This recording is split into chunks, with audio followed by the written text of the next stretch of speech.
Les anges de Dieu, tout en respectant les ordres des autorités qui nous ont permis, qui nous ont fait grâce de réouvrir encore une fois les portes de nos temples. Soyez disposés, vous qui êtes là.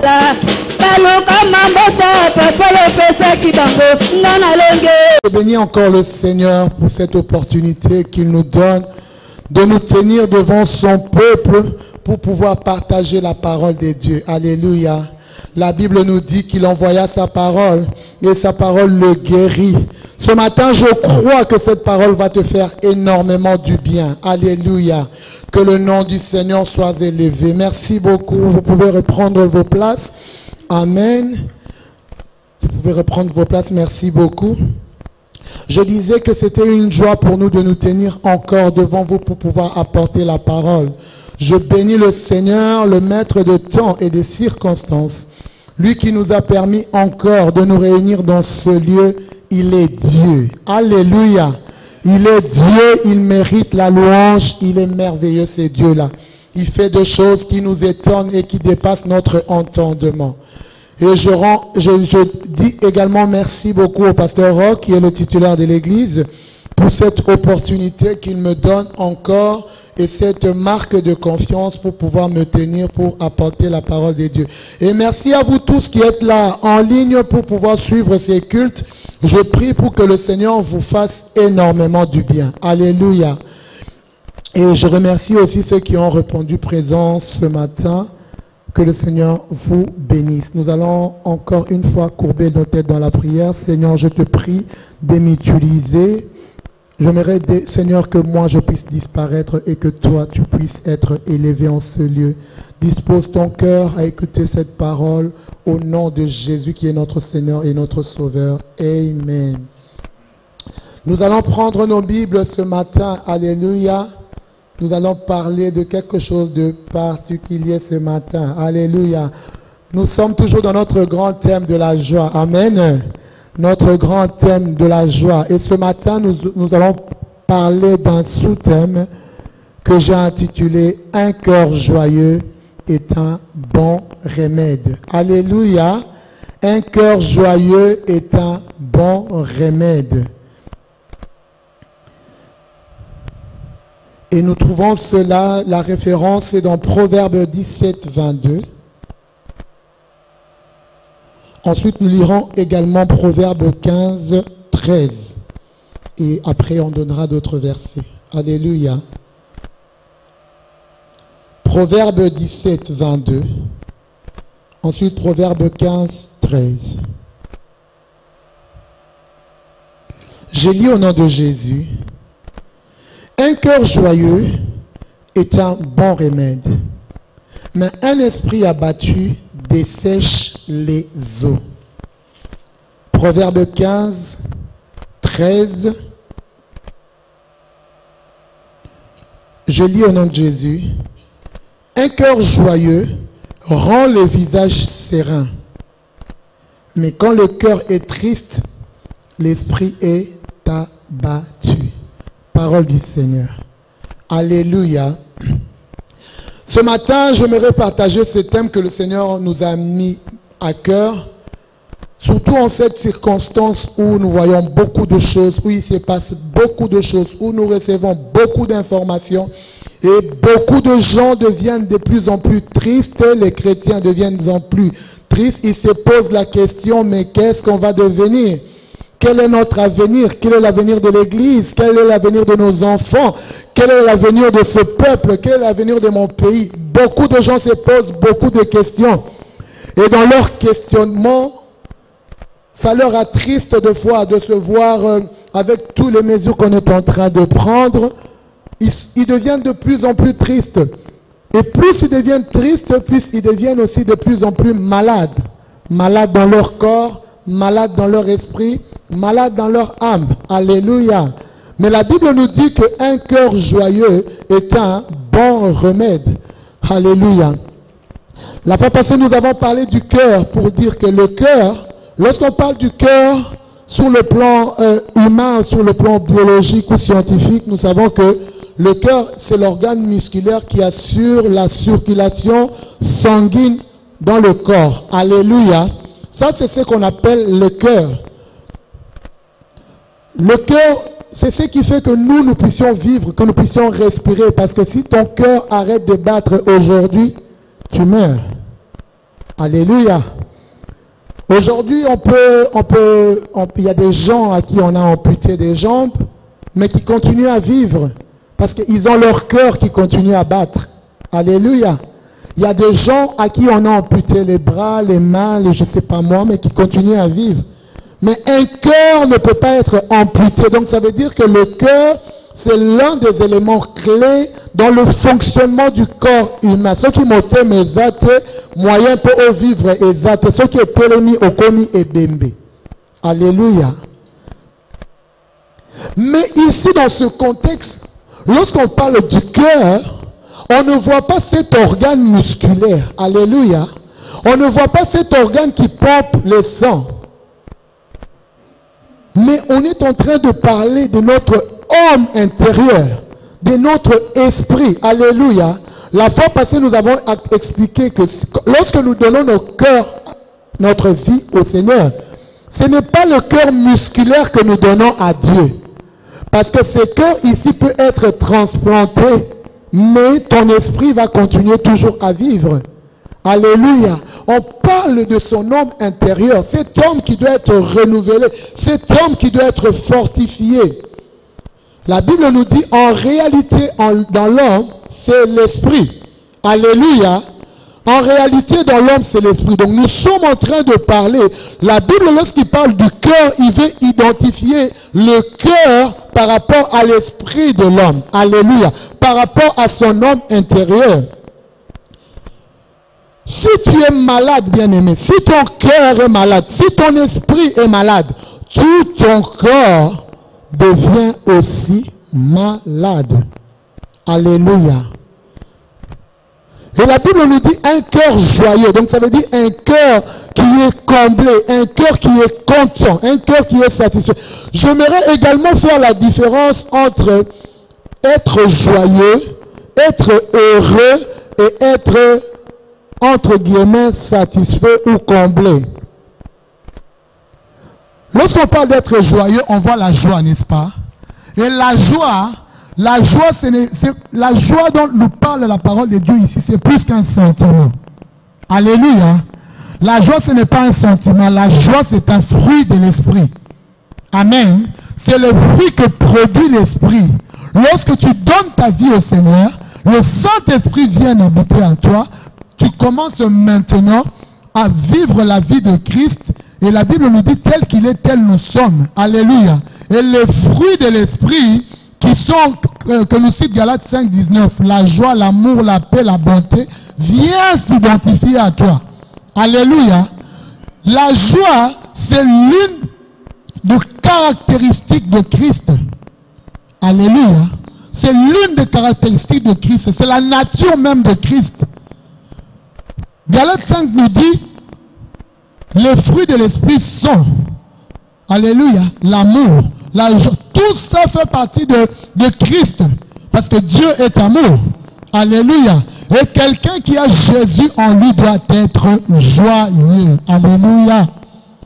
J'aimerais que tu dises un peu là où tu es, sois dans la joie. Sois dans la joie. Sois dans la joie. Maintenant, on parle à toi-même, dis, je suis dans la joie. Je suis dans la joie. Je suis dans la joie. Alléluia. La joie, c'est plus que ce que les choses de ce monde peuvent t'offrir. Aujourd'hui, tu peux désirer, par exemple, te marier ou bien avoir une belle voiture. Lorsque tu vas avoir ces choses-là, ça va te combler d'une manière partielle. Alléluia. Ça ne va pas t'apporter la joie, ni la... Tu vas être satisfait d'avoir ce que tu demandes. Mais la joie, qui est le fruit du Saint-Esprit, il n'y a que le Saint-Esprit qui peut le déposer dans notre cœur. Amen. Il n'y a que le Saint-Esprit, bien-aimé. Il n'y a que le Saint-Esprit qui peut te faire qui peut faire que tu sois joyeux, peu importe les circonstances. Et toujours le proverbe 17 là nous dit, un cœur joyeux est un bon remède. Alléluia. Je donne les définitions, en plus, après nous allons décoller. Le remède, c'est quoi? Le remède, ce n'est pas un médicament. Alléluia. Le remède, ce n'est pas un médicament. Le remède, c'est ce qui permet, comment je peux dire, c'est ce qui nous permet de guérir lorsque nous sommes malades, lorsque nous sommes affectés. Donc, le médicament est un moyen par lequel le remède agit. Amen. Je vais donner une explication simple. Lorsque je vais aller, par exemple, à Bruxelles, je vais à la gare. Je m'achète un ticket, n'est-ce pas? Je m'achète un billet de train. Ce billet-là, moi, je l'appelle médicament. Avant d'entrer dans le train, s'il y a un contrôleur qui est à la porte, je dois lui présenter ce ticket pour pouvoir accéder dans le train. Alléluia. C'est ce qu'on appelle le remède. Voilà pourquoi, tu vois, on parle de remède de grand-père. Donc, je veux dire que le remède, ce n'est pas les comprimés. Le remède, ce n'est pas les sirops. Ce n'est pas les gouttes, ce n'est même pas le vaccin. C'est le moyen par lequel c'est le moyen par lequel nous guérissons. C'est un moyen. C'est un canal de guérison. Alléluia. C'est ce qu'on appelle un remède. C'est un canal de guérison. Le remède, c'est comme quelque chose, donc ça veut dire, je suis à un point A, qui est la maladie, je me procure le médicament et je vais au point C pour pouvoir guérir. Et ce processus-là, moi je l'appelle remède. Alléluia. Les alliés moyens ont autobique et là, mais à qui c'était? Alléluia. Je donne encore un autre exemple simple. Il y a le remède de grand-mère, par exemple. Nous savons, par exemple, que si nous sommes malades, nous prenons les oignons, nous coupons dans un bol, nous totoquons ici, ça donne un sirop. Ce sirop-là, c'est un médicament. Alléluia. Maintenant, le remède, c'est lorsque toi, tu prends les oignons, cette préparation-là, de eau plus oignon, ça donne les médicaments. Maintenant, le remède, c'est le moyen par lequel ce sirop qui sort, c'est ce que j'appelle le remède. C'est un moyen. Alléluia. C'est un moyen. Un cœur joyeux est un bon remède. Ça veut dire, lorsque ton cœur est dans la joie, c'est un moyen par lequel tu peux accéder à une guérison intérieure, à une paix intérieure. Alléluia. Dans d'autres versions, on dit même, un cœur joyeux est un bon médicament, est un bon médecine. Alléluia. On parle de ça dans d'autres versions. Donc j'aimerais te dire aujourd'hui, le véritable remède que le Seigneur met à notre disposition, c'est le Saint-Esprit. Alléluia. C'est le Saint-Esprit. La joie, c'est un fruit de l'esprit. La joie que procure le fruit de l'esprit, lorsque tu donnes ta vie à Christ, lorsque tu t'attaches à Christ, ne dépend pas de choses que tu peux vivre sur la terre. La joie ne dépend pas de nos humeurs. Alléluia. La joie ne dépend pas de la situation financière ou matérielle. La joie ne dépend pas des choses que nous pouvons obtenir sur cette terre. Notre joie vient de Dieu. Alléluia. Amen, amen. Est-ce que je suis en train de parler à quelqu'un? Mais qu'est-ce qui peut nous attrister dans la vie? Qu'est-ce qui peut faire aujourd'hui qu'est-ce qui peut nous rendre tristes? Qu'est-ce qui peut faire que tu es triste? Pourquoi? Alléluia. Il y a beaucoup d'éléments qui font que nous pouvons être tristes. Mais aujourd'hui, j'ai énuméré 4 points. Alléluia. Le premier point, c'est la vie du péché. Lorsque nous lisons Luc 7, 46 à 50, on nous parle de la femme pécheresse. Alléluia. On nous parle de la femme pécheresse qui était venue voir Jésus. Cette femme-là, elle n'était pas dans la joie parce que c'était une femme qui était méprisée. C'était une femme qui était abandonnée. C'était une femme qui était rejetée par la société. Mais lorsqu'elle est venue voir Jésus, Jésus lui a dit, on nous parle de cette histoire, on dit que cette femme a renversé le parfum, il a essuyé le parfum avec ses cheveux, et Jésus lui a dit à la fin, tes péchés te sont pardonnés. Alléluia. Donc le pardon de péché a fait que cette femme puisse retrouver sa joie et sa sérénité. Alléluia. Et le deuxième point aussi, c'est la mauvaise opinion. La mauvaise opinion que nous avons sur nous-mêmes. Le mauvais jugement que nous faisons sur nous-mêmes. Bien aimés, ils ne s'acceptent pas eux-mêmes. Ils pensent toujours que les autres sont mieux que eux. Ils comparent toujours leur vie à la vie des autres. Alléluia. Ils ne s'acceptent pas. Ils ne s'acceptent pas tels qu'ils sont. Et ces choses nous font perdre la joie. La mauvaise opinion que nous avons, le manque d'acceptation, les complexes, il y a des gens qui sont complexés. Ça aussi, c'est le manque de s'accepter. Il y a des gens, quand ils sont grands, ils trouvent que l'âme trop. Quand ils sont petits, l'âme coussé. Il a des grands pieds macrolominiennes. Il a des petits pieds, j'ai des tout petits pieds. Il est clair, non, je suis trop clair. Il est noir, non, je suis trop noble. Il faut notre choc. Non, bien aimé.